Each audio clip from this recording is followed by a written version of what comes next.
లాస్య తల్లి ఎప్పుడొచ్చానన్నా? నమస్తే ఆంటీ గారు, ఇప్పుడే వచ్చాను. పెద్దలంటే ఎంత మర్యాదమ్మా నీకు? చూసి నేర్చుకోవే. అప్పుడప్పుడు ఆడపిల్లలు ఎలా ఉండాలో మా అమ్మాయికి కొంచెం నేర్పించమ్మా. సరే ఆంటీ, నేను ఇంక వెళ్తాను. అసలు నువ్వు ఒక తల్లివేనా? నీ కూతురు ముందు వేరే అమ్మాయిని పొగుడుతావా? ఒక్కసారి మొన్న ఏం జరిగిందో గుర్తు తెచ్చుకో.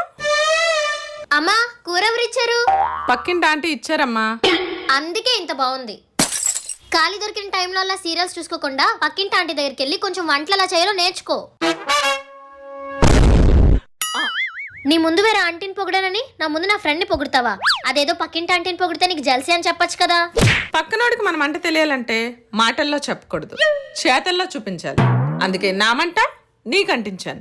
కాలిందా?